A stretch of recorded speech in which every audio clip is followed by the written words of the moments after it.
ሃየበል እያለ ናከታተለ እንጂ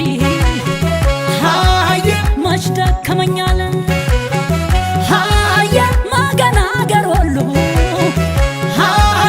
ማህፀነ ለምለም በማሳው ተዘርቶ ያልበቀለ የለም አያኔን ወሎየነት አታርጉት ይዋዛ እንተው ልጅ አድጌ ናንጎት ላከው መንዛ ናደብ ያነሰውን አደብ የማስገዛ የጀግኖቹ እህት ነኝ የነዛ ይነዛ በአራቱ ማዕዘን በአራቱ አቅጣጫ የነ አባ ጊዮርጊስ የነ ዘጋስጫ ሸምበቆ ጋላቢው የነ አህመድ አልነዲ የነ አባ ገትዬ የሼክ አላሙዲ የነ ሙፍቲ ዑመር የነ ሐምዛ ቦሩ የነ ሰዒድ መሳል የነ አቶ ባህሩ ባይከበር እንጂ ጠቢብ በሀገሩ ብላችሁ ጠይቁ እነማን ነበሩ? ገላ ገላ ገላ ገላ ገላ ገላ ገላ ገላ ንጉሥ ላሊበላ ገላ ገላ ገላ ገላ ገላ ገላ ገላ ገላ ገላ ወሎ ማረላ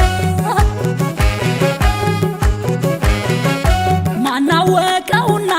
ወሎም በተገቢው የሹማ አፈ ንጉሥ ጉባኤ ዘጋቢው ተግባብና ግሸን መካነ ሥላሴ ይመሰክራሉ እና ሞረው ደሴ በላስታ በኮሪብ በወረሂማን ዛሬም የተቀባ አለ በዘመኑ የወፍም ዝማሬ ነው እንደ አካባቢው ዋናው እንኳን ባይኖር አለ ተረካቢ ገላ ገላ ገላ ገላ ገላ ገላ ገላ ገላ ገላ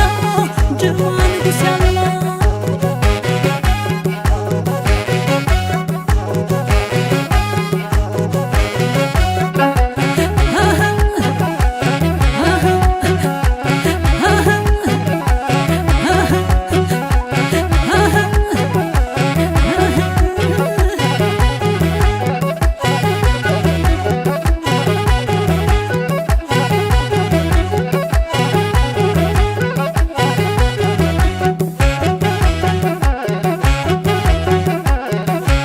አልስብም ብዬ እንጂ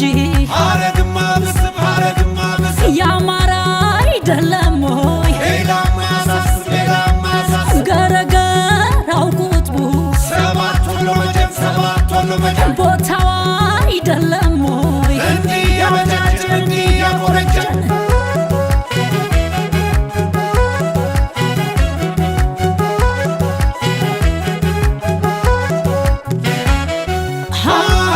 በአንድ ወገን የወልይ በአንድ ወገን ነጋሲ በአንድ ወገን ፈላስፋ በአንድ ወገን ደራሲ የባቴ አንቺ ሆዬ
ወሎ ላይ ተፈጥሮ